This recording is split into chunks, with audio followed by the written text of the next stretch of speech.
Hi hello ನಮಸ್ಕಾರ friends, welcome back to my channel.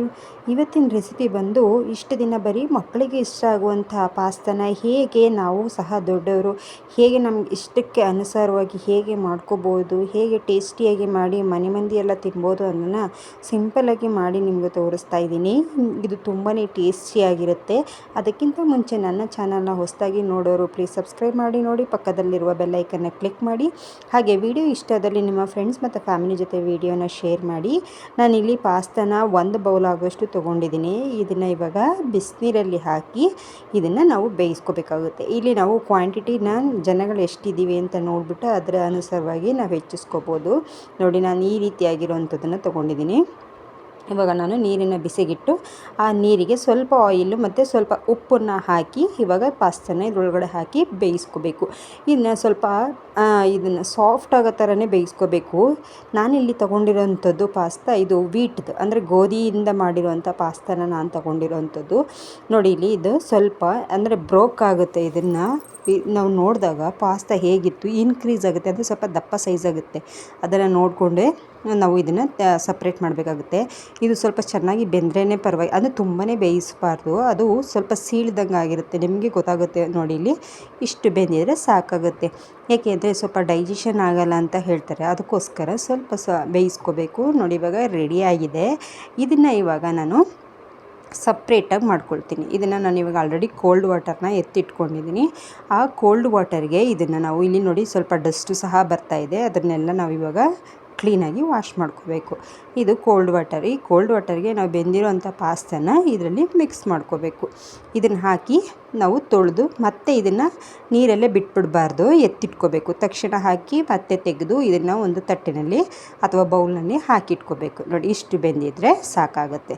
ನೋಡಿ, oil separate ಆಯಿತು. ಹಾಗೆ ಇದರಲ್ಲಿ ಇದ್ದಂತಹ ಡಸ್ಟ್ ಇರುತ್ತೆ ಕೆಲವೊಂದು ಸಲ, ಅದು ಸಹ ರಿಮೂವ್ ಆಗಿಬಿಡುತ್ತೆ. ಚೆನ್ನಾಗಿ ನೀರನ್ನೆಲ್ಲ ತೆಗೆದು ಇದನ್ನು ಸಪ್ರೇಟ್ ಮಾಡಿ ಎತ್ತಿಟ್ಕೋಬೇಕು. ನೋಡಿ, ಈ ರೀತಿ ಎಷ್ಟು ಸಾಫ್ಟಾಗಿ ಚೆನ್ನಾಗಿದೆ ನೋಡಿ.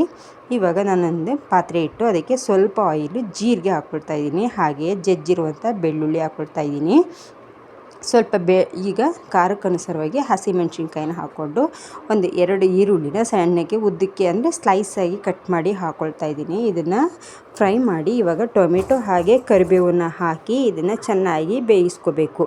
ಇಲ್ಲಿ ಒಂದು ಟ್ರಿಕ್ನ ನೀವು ಯೂಸ್ ಮಾಡಬೇಕಾಗತ್ತೆ. ಏನಪ್ಪ ಅಂತ ಹೇಳಿದ್ರೆ, ನಾವು ಟೊಮೆಟೊ ಹಾಕಿದ್ದೀವಲ್ವ, ಇದಕ್ಕೆ ಸ್ವಲ್ಪನೇ ಅಂದರೆ 1 ಸ್ಪೂನ್ ಆಗೋಷ್ಟು ನೀರನ್ನು ಹಾಕಿ ಚೆನ್ನಾಗಿ ಇದನ್ನ ಸ್ಮ್ಯಾಶ್ ಮಾಡ್ಕೋಬೇಕು. ನಾನು ಉಪ್ಪನ್ನು ಸಹ ಸೇರಿಸ್ತಾ ಇದ್ದೀನಿ, ಸ್ವಲ್ಪ ಶುಗರ್ ಹಾಕ್ತಾಯಿದ್ದೀನಿ. ಇಲ್ಲಿ ನಾವು ಪಾಸ್ತಾ ಬೇಯಿಸ್ಬೇಕಾದ್ರೂ ಉಪ್ಪು ಹಾಕಿರ್ತೀವಿ, ನೋಡ್ಕೊಂಡು ಹಾಕೋಬೇಕಾಗುತ್ತೆ. ನೋಡಿ, ಸ್ವಲ್ಪನೇ ನೀರನ್ನು ಹಾಕಿ ಚೆನ್ನಾಗಿ ಫ್ರೈ ಮಾಡ್ಕೋಬೇಕು. ನೀವಿಲ್ಲಿ ಟೊಮೆಟೊನ ಚೆನ್ನಾಗಿ ಬೇಯಿಸ್ಬಿಟ್ಟು ರುಬ್ಬಿ ಪ್ಯೂರಿ ಮಾಡಿ ಬೇಕಿದ್ರು ಅದು ಸಿಪ್ಪೆ ಎಲ್ಲ ತೆಗೆದುಬಿಟ್ಟು ಹಾಕೋಬೋದು, ಅದು ಚೆನ್ನಾಗಿರುತ್ತೆ. ನಾನಿಲ್ಲಿ ಕಟ್ ಮಾಡಿ ಹಾಕಿದ್ದೀನಿ.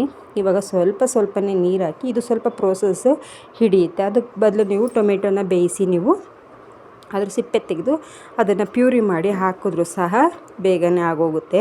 ನಾನಿಲ್ಲಿ ಚೆನ್ನಾಗಿ ಇದನ್ನು ಫ್ರೈ ಮಾಡ್ಕೊಳ್ತಾ ಇದ್ದೀನಿ. ನೋಡಿ, ಇಲ್ಲಿ ನೀರನ್ನು ಆ್ಯಡ್ ಮಾಡ್ತಾ ನಾನು ಫ್ರೈ ಮಾಡ್ತಾಯಿದ್ದೀನಿ. ಇದು ಬರೀ ಮಕ್ಕಳಿಗೆಲ್ಲ, ಮನೇಲಿ ಸ್ವಲ್ಪ ಏಜ್ ಆಗಿರ್ತಾರಲ್ಲ ಅವ್ರಿಗೂ ಸಹ ತುಂಬಾ ಇಷ್ಟ ಆಗುತ್ತೆ. ಒಂದು ಸಲ ಟ್ರೈ ಮಾಡಿ, ನಿಮ್ಮ ಅಂದರೆ ಮನೆಯಲ್ಲಿರುವಂಥ ಏಜ್ ಆಗಿರುವಂಥ ಅವರಿಗೂ ಸಹ ಕೊಟ್ಟು ನೋಡಿ. ನಾನಿಲ್ಲಿ ಕಾಶ್ಮೀರಿ ರೆಡ್ ಚಿಲ್ಲಿ ಪೌಡರ್ ಹಾಕೊಳ್ತಾ ಇದ್ದೀನಿ ಸ್ವಲ್ಪ, ಅಂದರೆ ಕಲರ್ ಚೆನ್ನಾಗಿ ಬರಲಿ ಅನ್ನೋ ಉದ್ದೇಶಕ್ಕಷ್ಟೇ. ನೀವು ಬೇಡ ಅಂದರೆ ಸ್ಕಿಪ್ ಮಾಡ್ಬೋದು. ಹಾಗೆ ನಾನಿಲ್ಲಿ ಸೋಯಾ ಸಾಸ್ನ ಸಹ ಹಾಕ್ತಾಯಿದ್ದೀನಿ. ನಿಮ್ಗೆ ಬೇಕು ಅಂದರೆ ಹಾಕ್ಕೊಳ್ಳಿ, ಇಲ್ಲಾಂದರೆ ಸ್ಕಿಪ್ ಮಾಡಿ. ಕಂಪಲ್ಸರಿ ಏನಿಲ್ಲ, ಅದನ್ನು ಹಾಕ್ಕೊಂಡ್ರೆ ಟೇಸ್ಟ್ ಸ್ವಲ್ಪ ಚೆನ್ನಾಗಿರುತ್ತೆ. ಅದಕ್ಕೋಸ್ಕರ, ಅಂದರೆ ಮಕ್ಕಳಿಗೆ ಇಷ್ಟ ಆಗುತ್ತಲ್ವ, ಅದಕ್ಕೋಸ್ಕರ ನಾನಿಲ್ಲಿ ಸೋಯಾ ಸಾಸ್ನ ಹಾಕ್ಕೊಳ್ತಾ ಇದ್ದೀನಿ. ನಾನಿಲ್ಲಿ ಸಪ್ರೇಟ್ ಮಾಡಿದ್ವಲ್ಲ ಪಾಸ್ತಾ, ಅದನ್ನು ಇವಾಗ ಹಾಕಿ ಚೆನ್ನಾಗಿ ಮಿಕ್ಸ್ ಮಾಡ್ಕೋಬೇಕು. ಈ ಮಿಕ್ಸ್ ಮಾಡೋ ಟೈಮಲ್ಲಿ ನಾನಿಲ್ಲಿ ಸೋಯಾ ಸಾಸ್ನ ಸಹ ಹಾಕ್ಕೊಳ್ತೀನಿ. 1 ಸ್ಪೂನ್ ಆಗೋಷ್ಟು ಸೋಯಾ ಸಾಸ್ನ ಹಾಕಿದ್ರೆ ಸಾಕಾಗುತ್ತೆ. ಇದನ್ನು ಚೆನ್ನಾಗಿ ಮಿಕ್ಸ್ ಮಾಡಿದ್ಮೇಲೆ ನಾನಿಲ್ಲಿ ಸೋಯಾ ಸಾಸ್ನ ಆ್ಯಡ್ ಮಾಡ್ಕೊಳ್ತಾ ಇದ್ದೀನಿ. ಹಾಗೆ ಇದಕ್ಕೆ ಸ್ವಲ್ಪ ಕೊತ್ತಂಬರಿ ಹಾಕಿದ್ರೆ ನೋಡಿ, ಇನ್ಸ್ಟೆಂಟಾಗಿ ಪಾಸ್ತಾ ರೆಸಿಪಿ ರೆಡಿ ಆಗುತ್ತೆ. ಹೊರಗಡೆ ಮಕ್ಕಳು ತಿಂತಾರೆ, ಹೇಗಿರುತ್ತೋ ಏನೋ, ಹೆಲ್ದಿನೋ ಅನ್ಹೆಲ್ದಿನೋ ಅಂತ, ಅಂದರೆ ಮೈದಾ ಹಿಟ್ಟಲ್ಲೂ ಮಾಡಿರ್ತಾರೆ. ಅದ್ರ ಬದಲು ಈಗ ನಾವು ಗೋಧಿ ಹಿಟ್ಟಿಂದ ರೆಡಿ ಸಿಗುತ್ತಲ್ವ, ಅದನ್ನು ತಂದು ಮನೆಯಲ್ಲೇ ಈ ರೀತಿ ಸಿಂಪಲ್ಲಾಗಿ ಎಲ್ಲರೂ ಟೇಸ್ಟ್ಗೂ ಹೊಂದೋ ಥರ ಮಾಡಿದ್ರೆ ಎಲ್ಲರೂ ಸಹ ತಿನ್ಬೋದು. ತುಂಬಾ ಇಷ್ಟ ಆಗುತ್ತೆ, ಪ್ರತಿಯೊಬ್ಬರಿಗೂ ಇಷ್ಟ ಆಗುತ್ತೆ. ಒಂದು ಸಲ ಟ್ರೈ ಮಾಡಿ, ಮಕ್ಕಳಿಗಂತೂ ತುಂಬಾ ಇಷ್ಟ ಆಗುತ್ತೆ. ನೀವು ಒಂದು ಸಲ ಟ್ರೈ ಮಾಡಿ, ಹೇಗೆ ಬಂತು ಅಂತ ಕಮೆಂಟ್ ಮಾಡಿ. Thank you for watching. ಹಾಗೆ ನೆಕ್ಸ್ಟ್ ವೀಡಿಯೋದಲ್ಲಿ ಮತ್ತೆ ಸಿಗೋಣ. ಈ ರೆಸಿಪಿ ಇಷ್ಟ ಆದರೆ ನಿಮ್ಮ ಫ್ರೆಂಡ್ಸ್ ಹಾಗೆ ಫ್ಯಾಮಿಲಿ ಜೊತೆ ವೀಡಿಯೋನ ಶೇರ್ ಮಾಡಿ, ಹಾಗೆ ಹೇಗೆ ಬಂತು ಅಂತ ಕಮೆಂಟ್ ಮಾಡೋದನ್ನು ತಿಳಿಸಿ. ಇನ್ನು ನೆಕ್ಸ್ಟ್ ವೀಡಿಯೋದಲ್ಲಿ ಮತ್ತೆ ಅಂದರೆ ಯಾವ ರೆಸಿಪಿ ಬೇಕಾಗುತ್ತೆ ಅಂತ ನೀವು ತಿಳಿಸಿದ್ರೆ ಅದನ್ನು ಸಹ ಟ್ರೈ ಮಾಡ್ತೀನಿ. ಮತ್ತೊಮ್ಮೆ ಸಿಗೋಣ ಹೊಸ ರೆಸಿಪಿ ಜೊತೆ. ಧನ್ಯವಾದಗಳು. Thank you so much.